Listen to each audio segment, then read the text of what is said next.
Oi? Ah, eu não vou poder ir. Eu jurava, eu ia sim, claro, não é desinteresse, não, me perdoa, imagina. Sim, eu não tô no controle disso. Eu sei que era um casamento, mas não deu pra eu ir. Me perdoa por isso, de verdade. Eu quero cancelar sim o meu plano. Sim, eu sei que eu já paguei todos esses meses, mas é que tá ficando inviável pra mim. Se tem uma coisa que a vida com Urticária fez eu viver foi a mudança de planos. No ensino médio, inclusive, eu tive até um apelido. Era algo como Valéria só cancela. Por que será?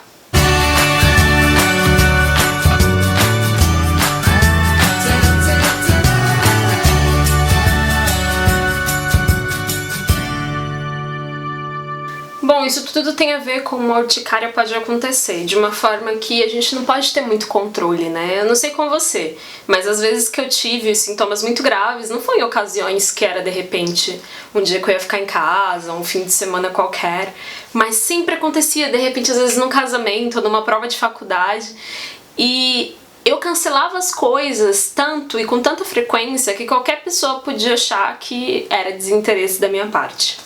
Quando eu comecei o 3 Medidas, a gente usava uma espécie de slogan aqui, que falava rotina itinerante com urticária. E por que eu escolhi esse termo? Porque tem muito a ver. É uma rotina que vive mudando, né? É uma doença que faz você sempre estar mudando a sua rotina, as coisas que você vai poder fazer, dá a impressão que você sempre não pode dar muita garantia sobre o amanhã. Não qualquer um de nós possa dar, porque a gente sabe que nessa vida a gente não tem controle nem sobre estar vivo.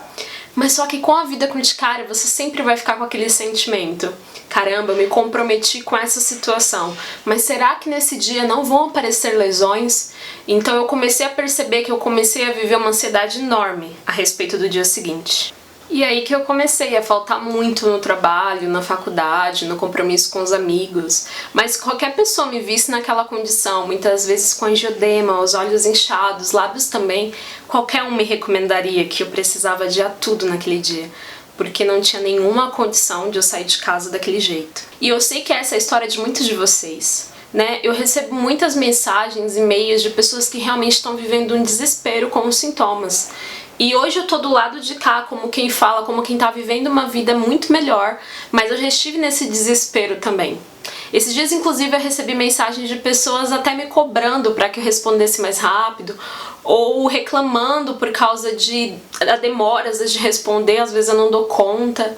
E eu sei o quanto que é angustiante você estar do outro lado e querer realmente um apoio significativo, alguém que te acolha e que entenda o que está acontecendo com você. Porque, em geral, você não sabe. Você quer viver uma vida comum, mas a impressão que dá é que tem sempre algo te puxando para trás. E daí como que você vai poder planejar alguma coisa na sua vida?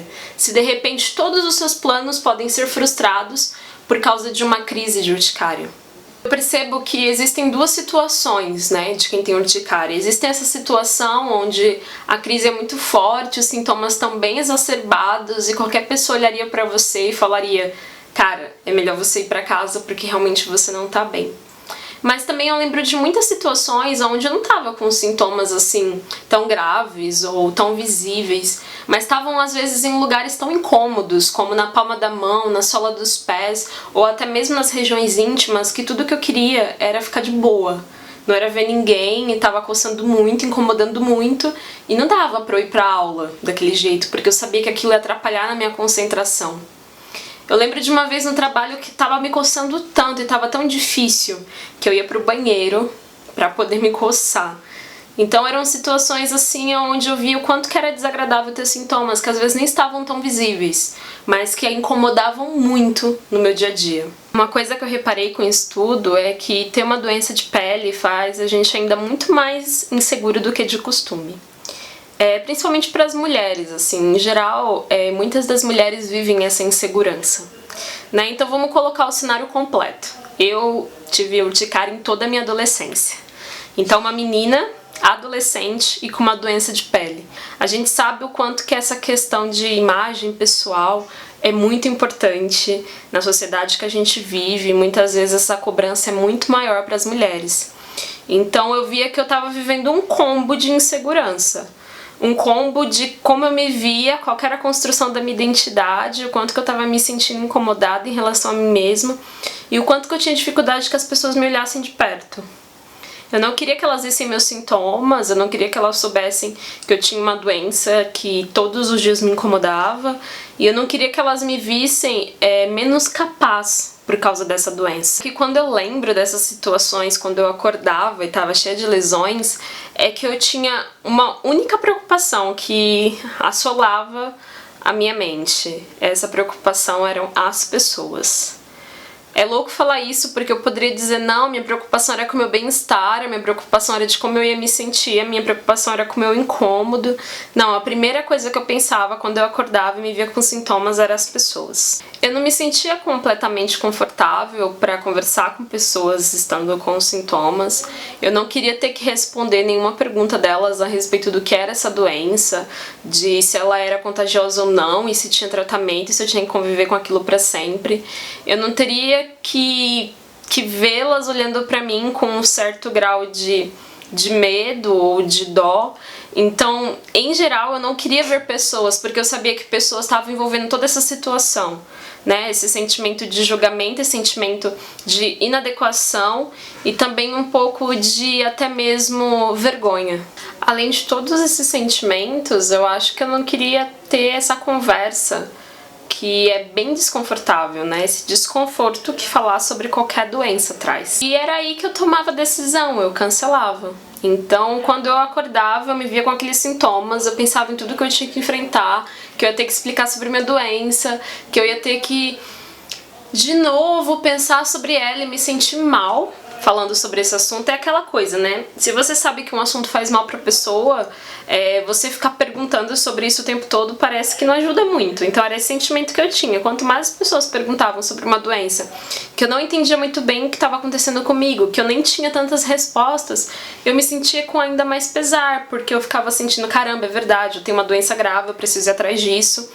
Eu não tô no controle dessa situação, o que eu vou fazer da minha vida, os anos estão passando, e isso era muito desesperador pra mim, porque eu comecei a ter os sintomas com 11 anos, então eu me vi fazendo 12 anos, 13 anos, 14 anos, 15 anos, 16 anos, e eu tava ficando, meu Deus, até quando eu vou ter esses sintomas todo o tempo, e até quando eu vou ter que explicar pras pessoas uma nova descoberta e uma nova aventura, porque direto era um tratamento novo, ou uma suspeita que eu tinha, mas nunca chegava realmente no diagnóstico correto.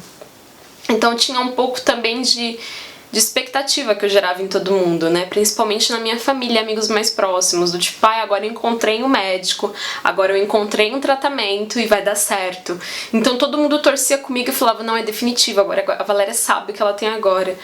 E não era, no final não era. Então eu acho que rolava também um pouco esse medo de decepcionar as pessoas, que mais uma vez eu não vou ficar bem, eu fui mais uma consulta e não era muito boa assim igual eu achava. Foram muitas as vezes em que eu cancelei as coisas que eu tinha pra fazer. E sendo bem sincero, eu não me culpo, porque realmente tem situações que nós, como uma doença crônica, e não só a urticária, mas qualquer outra doença que exige de você um enfrentamento diário, a gente precisa do nosso tempo, sim. E eu acho que tem situações que a gente realmente tem que cancelar e tem que falar, não, hoje eu preciso de um tempo pra mim, eu preciso estar na minha casa, eu quero descansar, e eu acho que isso realmente tem que acontecer. Mas nesse vídeo, na verdade, eu quero falar sobre outro lado dessa história, que é a autossabotagem. Falando desses casos que são reais e que são difíceis e que não tem exatamente o que fazer quando você tá cheio de sintomas mesmo, e quando você tá com angiodema, e quando você quer tirar um tempo pra você ficar descansando ou levando o seu dia de uma forma mais tranquila, existe um outro lado da história. E eu quero realmente colocar nesse vídeo uma tarja assim de alerta, porque é um vídeo de muita alerta e importância sobre essa questão.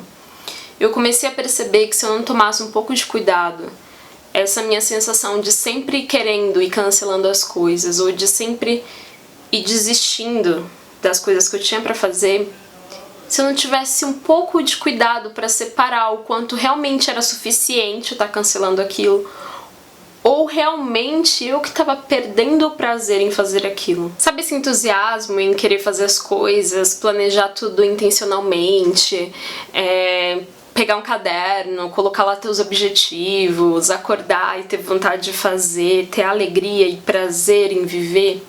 Então, é disso que eu tô falando. Sendo bem sincera, a apatia, o desânimo em fazer as coisas, em ter ideias, em planejar, em viver, acontecem com qualquer ser humano e todo mundo tá suscetível a isso. Qualquer um pode perder a vontade de planejar o futuro, de viver a expectativa de alguma coisa.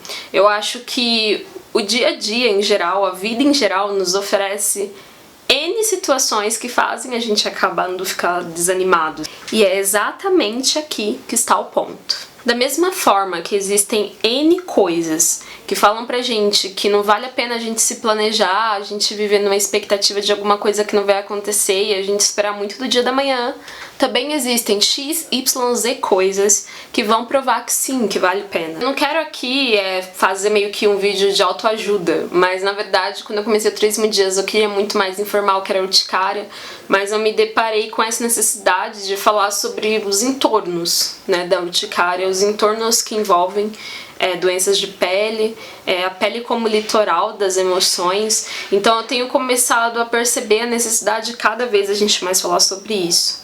Quando eu leio as mensagens de vocês, quando eu vejo o tom de conversa, eu me enxergo em cada um de vocês. Eu fiz inclusive esses dias um post no nosso Instagram, inclusive segue lá, @3.000dias, tem muito conteúdo novo e vai ser super importante ter você lá, falando a respeito de ir à praia. É um post assim bem específico, mas que ele foi muito revelador. Porque eu comecei a receber algumas mensagens de pessoas falando assim: ah, eu tenho urticária, será que eu posso ir à praia?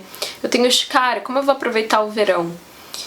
E aí eu comecei a perceber que, tipo, você tem que ir à praia, sabe? Claro, eu não tô falando aqui de urticária solar ou das restrições que o seu médico te impôs, entende o que eu tô querendo dizer. Mas muitas vezes a gente começa a imaginar, tipo assim, tanto de coisa que a gente vai perder em função da nossa doença. Então, eu tenho urticária, eu vou poder ir à praia, eu tenho urticária, eu vou poder fazer faculdade, eu tenho urticária, eu vou poder trabalhar, eu tenho urticária, eu vou poder ter filho, eu tenho urticária, como eu vou me relacionar? Eu tenho urticária, eu vou poder fazer academia, eu tenho urticária, eu vou poder fazer, eu vou poder criar, eu vou poder pensar, eu vou poder planejar. Não, a gente não pode deixar de fazer nada que faça a gente se sentir melhor ou que a gente goste muito em função de uma doença que já é tão difícil. Então a urticária ela já nos limita em muita coisa. A urticária crônica tá ali nos trazendo inúmeros desafios de enfrentamento. Então eu acho que se a gente tirar os nossos prazeres, a nossa vivacidade do dia a dia, as coisas que a gente gosta, estar com pessoas, ir à praia, se relacionar, ter perspectiva de futuro, o que vai sobrar pra gente? Vai sobrar apenas o fato de que a gente é um doente de pele crônico. E, na verdade, isso não é a maior parte da sua vida e nem é o maior significado sobre quem é você. A rotina de quem vive com urticária crônica já tem série de privações.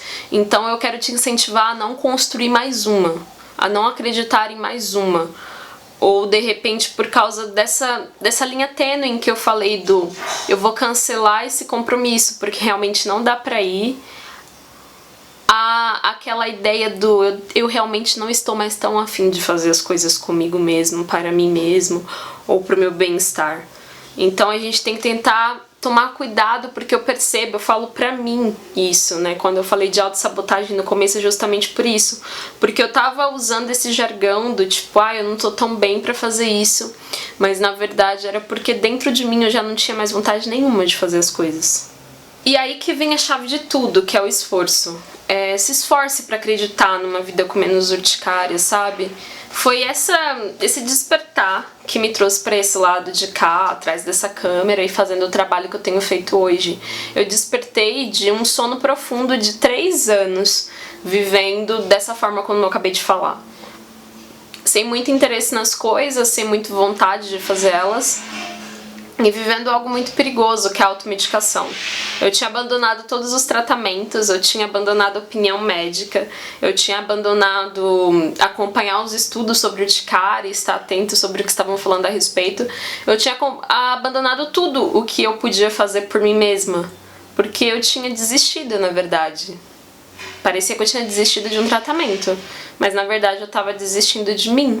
Agora você que tá aí do outro lado, você me vê aqui compartilhando com alegria, falando da minha história, falando da importância de termos planos pro futuro sim, falando sobre rotina saudável, fazendo posts, tendo camisetas, falando a respeito de sermos fortes, mas eu quero te dizer que nem sempre foi assim. Eu era alguém cheia de medos e com pouca força pra imaginar a minha vida fora da urticária.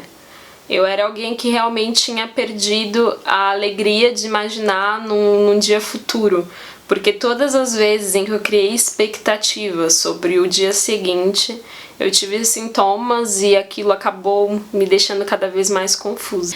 Eu percebo que receber um diagnóstico é uma coisa que mexe muito com o psicológico de qualquer pessoa, e o que acontece na maioria dos casos é que a pessoa toma aquilo pra si de uma forma como se fosse dela e se apropria, e ela quase não consegue ver todas as outras coisas que estão acontecendo na vida dela, muitas outras coisas boas, outra identidade que ela tem fora daquela doença. Poxa, você deve ser tipo 1001 coisas fora da tua doença, e eu tenho certeza que você tem metas, objetivos, sonhos, planos de aquecer o coração, de você realmente se alegrar e vibrar.